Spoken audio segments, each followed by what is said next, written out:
반갑습니다. 차트 분석남입니다. 주식 차트에서 갭을 띄운 장대 양봉은 강력한 상승의 신호 중 하나인데, 그렇다면 갭을 띄운 상한가가 발생하였다면 가장 강력한 힘을 보여줄 종목으로 집중 관찰할 수 있겠으며, 오늘 영상의 주제로 다루어 보겠습니다.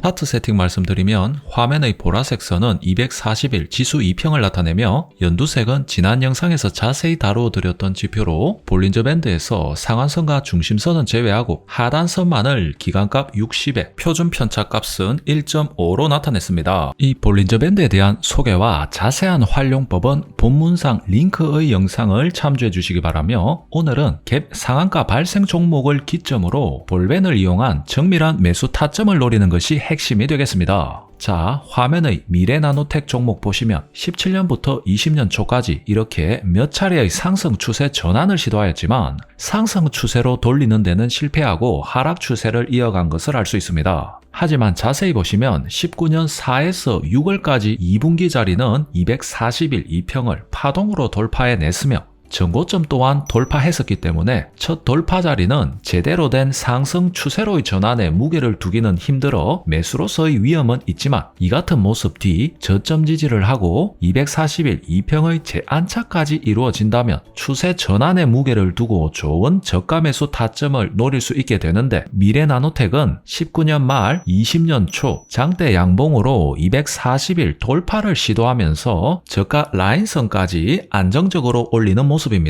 다만 아쉽게도 코로나 여파로 단기 급하락하면서 240일 안착의 연속 모습까지는 보여주지 못하였지만, 직전의 모습은 아주 긍정적으로 보여주었기 때문에 지속 관찰이 유효하며, 20년 6월 22일을 보시면 240일 라인을 무려 상한가로 돌파해내는데 갭 상승을 꽤나 띄웠다는 것을 알 수 있으며, 코로나를 제외한 이전의 차트 추세가 부정적이었거나 단기 급상승이 이미 나온 자리 또는 하락 추세를 지속적으로 이어나가는 종목은 당연히 상한가이든 갭 상승이든 패스하는 것이 옳으나, 지금의 자리는 여러모로 차트 추세 전환을 막 이루어가는 변곡점상의 첫 상한가를 발생해냈으며, 특히 갭을 띄웠다는 것이 핵심이 되겠습니다. 다만 주의점은 현재 자리 상단은 코로나 여파로 기존에 강한 매물벽이 형성되어 있으며, 큰 마이너스 계좌를 경험한 본전 매도세의 폭발 역시 예상되므로 상한가 이후 고점권에서 상승세를 그대로 이어나갈 것이라는 기대는 하지 않는 것이 좋은데, 다만 상승 추세로의 변곡점 자리로 유효하다는 것을 종합해보면 갭 상승의 상한가 이후 다음 지지점을 매수 타점으로 노리는 것이 베스트라는 결론을 내릴 수 있겠습니다. 만약에 상한가가 터진 지점이 화면과 같이 242평을 이미 안착한 자리라면 241 또는 상한가의 중간 등의 자리에서 지지 후 반등될 가능성이 크므로 이 자리를 집중 공략하는 것이 좋으나, 지금은 여러모로 고점권 매도세에 눌려서 추가 하락할 가능성이 오히려 무게가 실리며, 유력한 저점 지지 라인으로 예상되는 지점은 상한가가 발생한 날의 갭 자리가 되겠는데, 이 지점까지 눌리는지 또 반등되는지 관찰하는 것이 핵심이 되겠습니다. 갭은 그 자체로서는 매물이 비어있지만 갭 상승을 만들기 위해서는 상당한 돈이 필요하며, 시장의 관심을 끌 수밖에 없는 바 갭 상승에서 더군다나 상한가까지 터뜨린 세력의 주체가 만약 이 종목을 급하게 올린 후 튈 작정이 아니라면 이 갭 자리는 반드시 지켜져야 할 지지 라인이 된다는 것입니다. 또한 이 녹색의 볼린저 밴드는 강한 상승이 임박한 종목이라면 마지막으로 누른 후 올리는 최종 눌림목으로 신뢰가 높은데, 이곳에서 여러 차례 지지 반등의 모습까지 확인되므로 여러모로 매수 타점으로 높은 점수를 줄 수 있겠습니다. 이후의 차트 흐름은 단기적으로 가장 강력한 매도세가 예상되었던 19년 6월의 고점 자리까지 반등을 하였으며, 다만 이 상승 파동은 당연히 와야 할 저항에 막힌 조정으로 추가적인 대상승은 언제고 다시 출현이 가능하므로 지속적인 관심을 이어나가야 하며, 제 관심의 시작점으로는 242평의 안착 이후가 핵심이며, 차트상에서는 21년 10월과 11월에서 눌린 후 242평 위로 깔끔한 재파동은 보여주지 못하다가 11월에서 12월 자리에서 제대로 반등 후 지지해주면서 정확히 볼린저 밴드의 하단 자리를 스프링 튕겨내듯 두 번 쌍바닥처럼 튕겨주고 있습니다. 가장 강력한 재매수 시그널로 손색이 없다 하겠습니다. 이후의 차트 모습 보시면 약 130% 정도의 급등을 단기간 내 해냈습니다. 긴 흐름 이어서 보시면 242평과 볼벤을 눌러준 후 반등의 모습이 선명하기는 하나 지지선을 눌러주는 정도가 깊고 쌍바닥의 형태를 보여주지는 않는 바 타점 잡는 것은 앞전 자리와 같이 깔끔하지는 않지만 180% 정도의 놀라운 상승률을 보여주었습니다.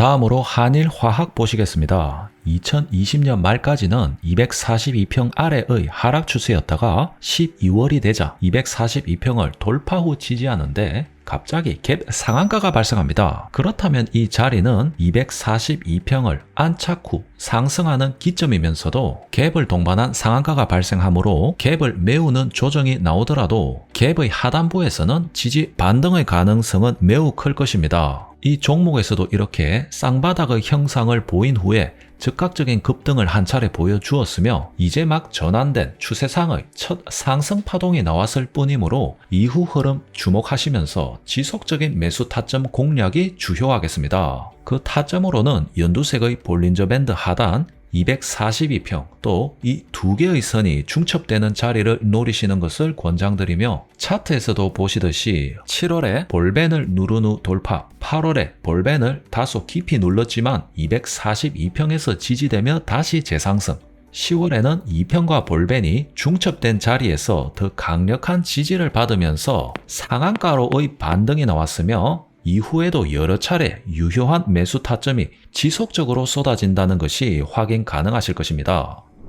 다음으로 경남제약 보시겠습니다. 앞의 두 종목과의 차이가 느껴지셨으면 합니다. 20년 초반 242평을 돌파하였지만 안착하지 못하면서 하락 추세가 동반되었고 21년 12월에는 상한가가 발생하였지만 캔들의 상단에는 242평이 버티고 있었으며 이것을 돌파해 내지는 못하고 지속 조정을 보이다가 15%의 갭으로 흘러내리는 모습입니다. 상한가의 시가는 최소한 지켜줘야 하는 지지 라인으로 이 자리를 강력한 갭으로 하락했다는 것은 상당히 부정적인 추세를 가늠케 하는 요소가 되며 이후에 갑작스러운 상한가가 뜬금없이 발생하였지만 역시 242평을 헤딩만 할 뿐 돌파와 안착을 해내지 못하면서 이 자리를 갭을 메워도 지지해내지는 못하면서 지속적인 하락을 하고 있는 모습입니다. 경남제약에서 보시듯이 갭 상한가이든 볼린저 밴드의 하단선이든 지지 반등으로의 매수 타점으로 근거를 가지기 위해서는 242평을 돌파 후 안착까지 한 상승 추세의 시작이 돌입된 후 하락 추세로 전환이 되지 않는 종목에서 적용을 하셔야지 이렇게 하락 추세가 완연한 종목에서 지엽적인 지표 간의 신호만으로 매수 타점을 잡으시면 이렇게 반토막 또는 3분의 1토막도 비일비재한 것이 주식시장인 만큼 꼭 상승 추세상의 종목에서 매수 타점을 잡는 것이 중요하다는 점 다시 말씀드립니다. 주식 역사에서 손에 꼽을 만큼 힘든 장이 이어지고 있는 현실이지만 강한 하락 후에는 강한 상승의 기회가 동반되는 것이 주식시장입니다. 아무쪼록 감정에 휘둘리시기보다는 담담하게 좋은 종목 연구와 매수 타점 추적에 힘쓰시기를 바라며 저 또한 이 내용으로 영상 준비하도록 하겠습니다. 오늘은 이것으로 줄이겠습니다. 도움되셨다면 좋아요, 댓글 남겨주시기 바라며 신규 시청자분께서도 구독과 알람 해주시면 감사하겠습니다. 이상 차트 분석남이었습니다. 감사합니다.